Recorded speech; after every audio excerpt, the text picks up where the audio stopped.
Selamat malam teman-teman, saya Ignatius Tio Marino dari Fakultas Ilmu Komunikasi. Di sini saya akan menjelaskan tentang UTS anti korupsi. Mohon maaf terdapat penjelasan yang kurang jelas dikarenakan kondisinya yang seadanya. Tapi saya akan berusaha maksimal mungkin memberikan hasil yang terbaik. Terima kasih.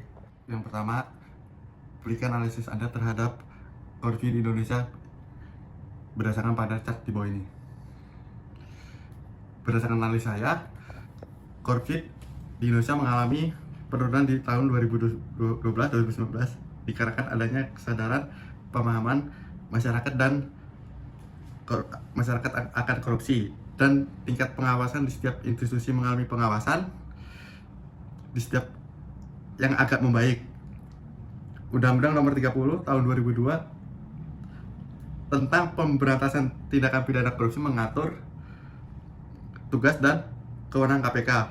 Oleh karena itu, pengawasan yang ketat dan menegakkan hukum secara tegas yang dilakukan oleh KPK dan pencegah di tahun membaik.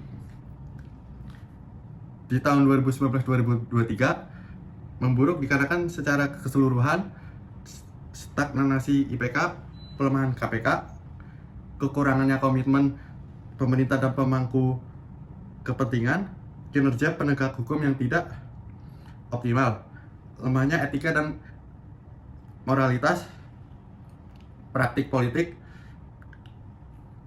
dan gelombang korupsi di sektor politik menjadi faktor-faktor utama yang menyebabkan pengawasan korupsi di tahun 2009 di Indonesia memburuk.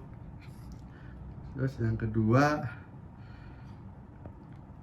mengapa nilai indeks persepsi korupsi berubah-ubah? Apa penyebab dari sisi hukum, sosial, dan politik?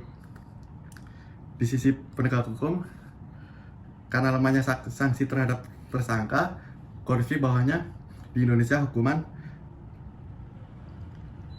terhadap tersangka korupsi karena lemahnya perundang-undang terhadap pelaku korupsi. Peraturan yang tidak jelas atau mudah ditafsirkan, kurangnya sanksi konsisten, dan penegak hukum yang tidak konsisten dapat membuka celah bagi korupsi. Selain itu, budaya impunitas, yaitu anggapan bahwa pelaku korupsi tidak akan dihukum atau dapat lolos dari jeratan hukum yang menjadi pendorong terjadinya korupsi. Di sisi sosial, dorongan keluarga, lingkungan, sosial, dan budaya masyarakat yang mendukung korupsi. Keluarga atau lingkungan bisa mendorong seseorang melakukan korupsi untuk memenuhi kesalahan mereka. Atau karena adanya nilai dan budaya yang membenarkan perilaku tersebut, pejabat publik bisa memanfaatkan kekuasaan untuk menguntungkan keluarga atau teman-teman yang mereka melalui korupsi, yang dikenal sebagai nepotisme. Di sisi politik, faktor-faktor lain memicu korupsi politik adalah moral yang gaya hidupnya tidak sesuai dan sistem politiknya tidak sehat. Selain itu, korupsi juga terdapat selama momen elektoral atau money politics, dan saat pembuatan kebijakan. Sistem politik yang tidak sehat seperti rentan terhadap suap dan tekanan dapat menciptakan lingkungan kondusif yang bagi korupsi.